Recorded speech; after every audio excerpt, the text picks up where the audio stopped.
Good morning प्रिय विद्यार्थियों, एक बार फिर से यूट्यूब चैनल पर आप सब लोगों का स्वागत है। आज अपन पढ़ेंगे संस्कृत कक्षा 10 कारक और विभक्ति। आज तृतीय विभक्ति का अपन अध्ययन करेंगे। पिछले वीडियो में मैंने आपको द्वितीय विभक्ति के बारे में बताया था। तृतीय विभक्ति जो कि आपको पता है करण के योग में हमेशा तृतीय विभक्ति का प्रयोग किया जाता है और करण के योग में तृतीय विभक्ति का प्रयोग किया जाता है। तृतीय विभक्ति का एक सूत्र है बेटा, साधकतम करणम, अर्थात कार्य की सिद्धि में जो सबसे अधिक सहायक होता है उस कारक की करण संज्ञा होती है और करण के योग में तृतीय विभक्ति का प्रयोग होता है। तो आप लिख सकते हैं साधकतम करणम, साधकतम करणम, ये एक सूत्र है, इसका परिभाषा है। इसके लिए आप हिंदी में लिख सकते हैं कि कार्य की सिद्धि में, कार्य की सिद्धि में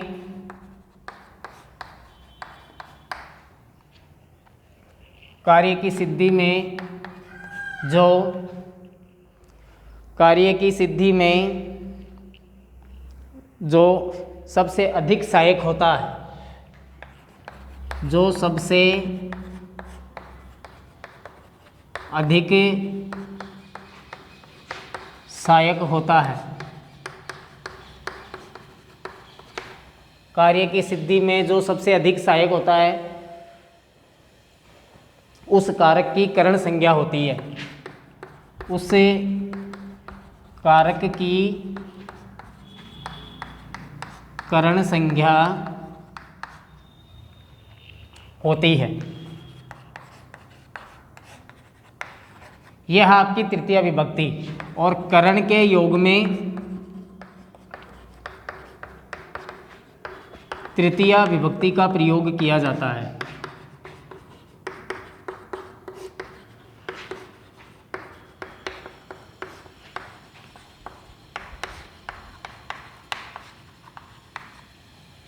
कार्य की सिद्धि में जो सबसे अधिक सहायक होता है उस कारक की करण संज्ञा होती है। करण के योग में तृतीय विभक्ति का प्रयोग किया जाता है। अब आप जैसे इसका उदाहरण लिख सकते हैं कि कर्ता कारक में तथा कारण कारक में, करण कारक में तृतीय विभक्ति होती है। जैसे जागृति कलमेन लिखति, उदाहरण जागृति कलमेन लिखति, जागृति कलम से लिखती है। कर्ता ने कर्म को करण से, तो यहाँ पर आप लिख सकते हैं करण कारक से योगे तृतीय विभक्ति। इस प्रकार से आप विभक्ति और कारक दोनों का नाम लिखेंगे यहाँ, तब जाकर के सही माना जाएगा। करण कारक से योगे तृतीय विभक्ति, करण कारक के योग में तृतीय विभक्ति। जैसे आप अपनी पाठ्य पुस्तक के लास्ट में जो उदाहरण दिए हुए हैं कारक प्रकरण, आप जब निकालोगे किताब में पीछे तो आपको अनेक उदाहरण मिलेंगे। वो सारे के सारे उदाहरण आपको अपनी किताब से देख करके और अपनी होमवर्क में करना है। जैसे दूसरा उदाहरण है वैशाली जलेन मुखम प्रक्षालयति, वैशाली जल से मुँह धोती है। तीसरा है राम है दुग्धेन रोटिकाम खादति, राम दूध से रोटी खाता है। चौथा है सुरेंद्र है पादाभ्याम चलति, सुरेंद्र पैरों से चलता है। तो यहाँ पर आप लिखेंगे कि कर्ता कारक में तथा करण कारक में तृतीय विभक्ति होती है। इस प्रकार से ये चारों उदाहरण जो कि आपको करने हैं, आप इनमें कारण यही लिखेंगे करण कारक से योगे तृतीय विभक्ति। दूसरा है बेटा इसमें कर्मवाच्य और भाववाच्य के अनुरूप कर्ता में भी तृतीय विभक्ति आती है। भाववाच्य दूसरा कारण लिखेंगे आप। पहला कारण तो ये हो गया आपका करण के योग में, करण के योग में तृतीय विभक्ति, इसका पहला उदाहरण, दूसरा, तीसरा और चौथा ये आप अपनी पाठ्य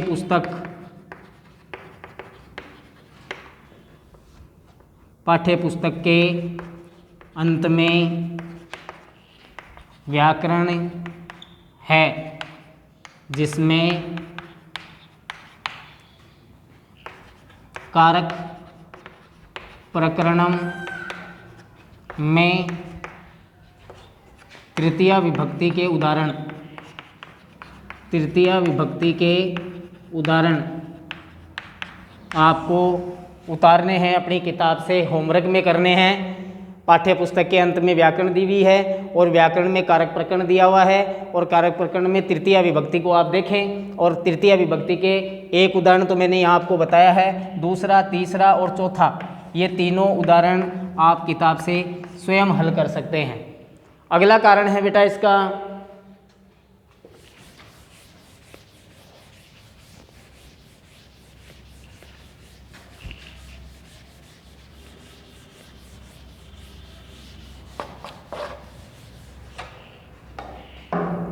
कर्मवाच्य अथवा भाववाच्य के अनुक्त,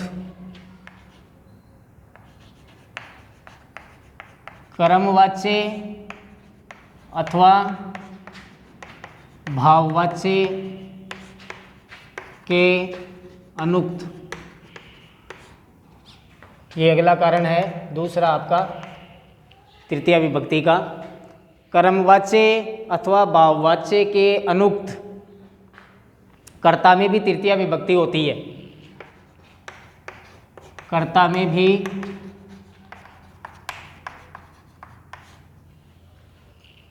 तृतीया विभक्ति होती है। कर्मवाच्य अथवा भाववाच्य के अनुक्त कर्ता में भी तृतीया विभक्ति होती है। जैसे रामेण लेखः लिख्यते, रामेण लेखः लिख्यते, राम के द्वारा लेख लिखा जाता है। तो यहाँ कर्ता में भी तृतीया विभक्ति है क्योंकि ये भाववाच्य है। कौन सा है? भाववाच्य है, सॉरी, रामेण लेखः लिख्यते, यह आपका कर्मवाच्य है और कर्मवाच्य में तृतीया विभक्ति का प्रयोग होता है कर्ता में भी।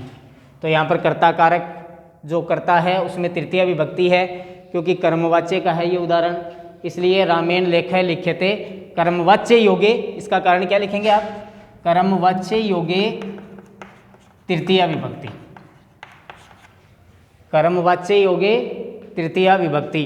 अगला है मया जलम पीयते, मया जलम पीयते, ये भी सेम है, कर्मवाच्य है, कर्मवाच्य के योग में तृतीया विभक्ति का प्रयोग होता है। तेन हस्यते, तेन हस्यते, ये भाववाच्य है क्योंकि इसमें कर्ता और क्रिया है, कर्म इसमें नहीं होता भाववाच्य में, तो ये भाववाच्य है और भाववाच्य के योग में भी तृतीया का प्रयोग होता है। यही कारण लिखना है यहाँ पर, भाववाच्य के योग में तृतीया विभक्ति का प्रयोग किया जाता है।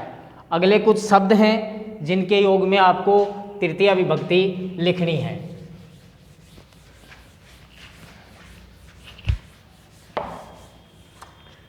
कुछ शब्द हैं जैसे आपके सह, तीसरा कारण सह, साकम, सह, साकम, समम, सार्धम, समम, सार्धम, ये कुछ शब्द हैं आपके जिनके योग में तृतीया विभक्ति का प्रयोग होता है। समम, सार्धम, 1, 2, 3, 4 शब्द हैं, इनके योग में भी बेटा तृतीया विभक्ति का प्रयोग किया जाता है। जैसे अपन उदाहरण पढ़ते हैं। पहला उदाहरण है आपका रामेण सह सीता वनम गच्छति,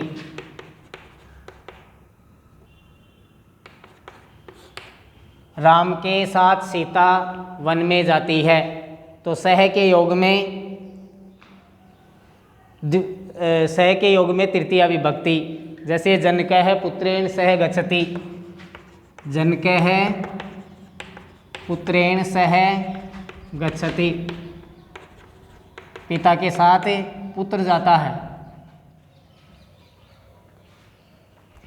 जनकः पुत्रेण सह गच्छति, यहाँ आप कारण लिख सकते हैं। सह शब्दस्य योगे, सह शब्दस्य योगे तृतीया विभक्ति, तो इस प्रकार से आप ये कारण और विभक्ति लिख सकते हैं। ये आपकी विभक्ति हो गई, ये कारण हो गया। सह के योग में तृतीया विभक्ति। अगला उदाहरण है सीता गीतया साकं पठति। सीता गीतया साकं पठति। तो यहाँ पर आप लिखेंगे साकम जो शब्द आया है, इन सब का अर्थ होता है बेटा साथ। ये जितने भी चारों शब्द दे रखे हैं इन सारे शब्दों का अर्थ एक ही है, साथ। सीता गीतया साकम पठति, साकम यानी साथ, सीता और गीता साथ पढ़ती है। तो आप लिख सकते हैं साकम के योग में, साकम शब्द से योगे तृतीया विभक्ति। खुद कर सकते हैं आप कारण। साकम शब्द से योगे तृतीया विभक्ति। और इसी प्रकार से आपके और ये शब्द आएंगे समम सार्धम, पाठ्य पुस्तक में उदाहरण है, देख करके आप कर सकते हैं खुद। ये पहला उदाहरण, दूसरा उदाहरण, तीसरा उदाहरण और भी हैं 2-5 उदाहरण जो आप पाठ्य पुस्तक से देख करके स्वयं होमवर्क में करें।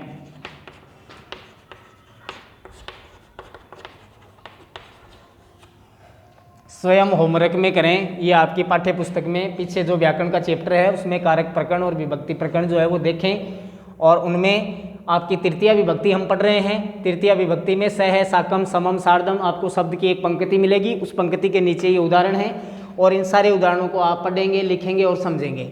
इसके बाद में बेटा आगे है अंग विकार के योग में। अगला कारण है अंग विकार के योग में।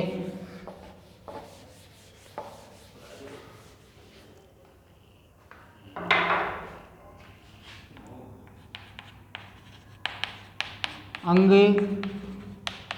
विकारस्य योगे, अंग विकार के योग में तृतीया विभक्ति। शरीर के जो भाग हैं, अंग हैं, उनमें कहीं ना कहीं कोई कमी रह जाती है, वाक्य लिखा जाता है, उस वाक्य में तृतीया विभक्ति का प्रयोग किया जाता है। जैसे सह नेत्रेण काणः अस्ति, सह नेत्रेण काणः अस्ति। तो यहाँ पर आप कारण लिखेंगे अंग विकार से योगे तृतीया विभक्ति प्रयुक्ता है भवति। अंग विकार के योग में तृतीया विभक्ति का प्रयोग होता है। अगला उदाहरण है बेटा बालकः कर्णेन बधिरः वर्तते। बालकः कर्णेन बधिरः वर्तते। बालक कानों से बहरा है, कारण वही आएगा अंग विकार से योगे तृतीया विभक्ति। साधु पादेन खंजः अस्ति, साधु पैर से लंगड़ा है। पाठ्य पुस्तक में देखें, उदाहरण लिखें। श्रेष्ठी सिरसा खलवाटः विद्यते, सेठ सिर से गंजा है। सूरदास नेत्राभ्याम अंधः आसीत, सूरदास आंखों से अंधा था। सारे में अंग विकार के योग में तृतीया विभक्ति करनी है। 1, 2, 3, 4, 5 जितने भी पाठ्य पुस्तक में उदाहरण हैं किताब से देखें, समझें और खुद अपनी होमवर्क की कॉपी में हल करें। तो इस प्रकार से अगला है बेटा कि जिस चिन्ह से किसी का ज्ञान होता है उस चिन्हवाची शब्द में भी तृतीया विभक्ति का प्रयोग किया जाता है। अगला कारण लिखें।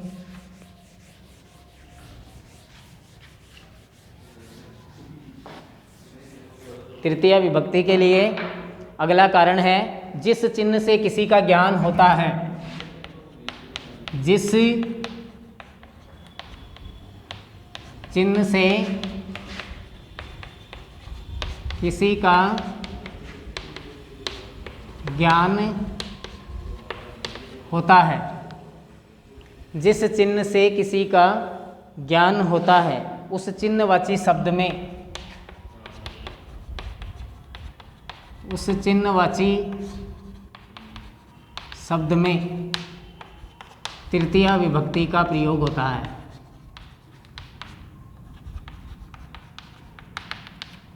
प्रयोग होता है। जिस चिन्ह से किसी का ज्ञान होता है उस चिन्हवाची शब्द में तृतीया विभक्ति का प्रयोग होता है। जैसे उदाहरण लिखें। सह जटाभि तापसः प्रतीयते। सह जटा भी तापसी प्रतीयते। सह जटा भी तापसह या तापसी ही एक ही बात है। तापसह तपस्वी, वह जटाओं से तपस्वी प्रतीत होता है। तो यहाँ पर लिखें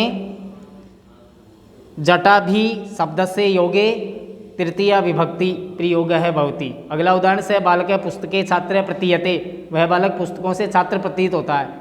तो इस प्रकार से आप इसमें तृतीया विभक्ति लिख सकते हैं। अगला कारण है हेतुवाची शब्द। हेतुवाची शब्द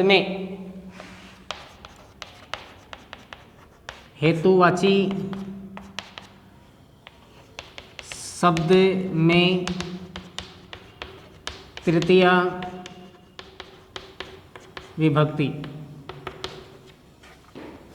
हेतुवाची शब्द के योग में तृतीया विभक्ति का प्रयोग होता है। जैसे पुण्येन हरि दृष्ट है, पुण्येन हरि दृष्ट है। यह आपका उदाहरण है। पुण्य से हरि को देखा, पुण्य से हरि को देखा।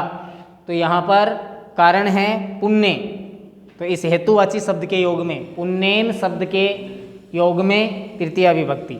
सह अध्ययनेन वसति, दूसरा उदाहरण आप खुद करेंगे किताब से देखकर। वह पढ़ने हेतु रहता है। सह अध्ययनेन वसति, वह पढ़ने हेतु रहता है। विद्या यशः वर्धते, विद्या से यश बढ़ता है। कारण है इसमें भी, विद्या से यश बढ़ता है। तो यहाँ पर भी हेतुवाची शब्द है विद्या। विद्या विनयेन शोभते, विद्या विनय से शोभा पाती है। तो इस प्रकार से आज के इस वीडियो में तृतीया विभक्ति के ये उदाहरण, इनसे संबंधित जो होमवर्क है वो भी आप करें। और आगे अगला जो कारण है वो भी लिखें। 2 ही तो और बचे हैं उदाहरण। तो आज इस तृतीया विभक्ति को पूरा कर लेते हैं और उसके बाद में आप लिखेंगे अगला जो कारण है छठा, उसमें आप लिखें प्रकृति आदि क्रिया विशेषण शब्दों में। अगला कारण है प्रकृति आदि क्रिया विशेषण शब्दों में तृतीया विभक्ति का प्रयोग किया जाता है। प्रकृति आदि क्रिया विशेषण शब्दों में तृतीया विभक्ति का प्रयोग किया जाता है। उदाहरण आप समझें किताब से देख करके। किताब से लिखेंगे सह प्रकृते साधु अस्ति, वह प्रकृति से साधु है या सज्जन है। तो यहाँ पर प्रकृति है साधु की, स्वभाव। तो आप लिखेंगे प्रकृति आदि क्रिया विशेषण शब्दों में तृतीया विभक्ति का प्रयोग होता है। तो सह प्रकृते साधु अस्ति, वह प्रकृति से साधु है। तो यहाँ पर साधु शब्द से योगे तृतीया विभक्ति। गणेश है सुखेन जीवति, गणेश सुख से जीता है, उसमें भी यही बात है। प्रियंका सरलतया लिखती, प्रियंका सरलता से लिखती है। तो इसमें भी तृतीया विभक्ति। मूर्ख है दुखेन जीवति, मूर्ख दुख से जीता है। तो इस प्रकार से आप इनमें तृतीया विभक्ति का प्रयोग कर सकते हैं। और आपके उदाहरण पाठ्य पुस्तक में दिए हुए हैं, आप होमवर्क में करेंगे। 7वां और अंतिम कारण है आपका निषेधार्थक से अलम इति शब्द से योगी तृतीया विभक्ति भवति, अर्थात अलम शब्द के योग में तृतीया विभक्ति होती है। जैसे आप उदाहरण लिख सकते हैं, अलम शब्द से योगे तृतीया विभक्ति का प्रयोग होता है। अलम शब्द के योग में तृतीया विभक्ति का प्रयोग होता है। जैसे अलम हसीतेन, व्यर्थ में मत हंसो। जैसे अलम विवादेन, व्यर्थ में झगड़ा मत करो। तो आप यहाँ पर कारण लिखेंगे अलम के योग में। क्या कारण लिखेंगे? अलम शब्द से योगे तृतीया विभक्ति प्रयोग है भवति। अलम शब्द के योग में तृतीया विभक्ति का प्रयोग होता है। तो इस प्रकार से आपकी ये तृतीया विभक्ति कंप्लीट होती है। कल अपन अगले वीडियो में पढ़ेंगे चतुर्थी विभक्ति। तब तक के लिए नमस्कार।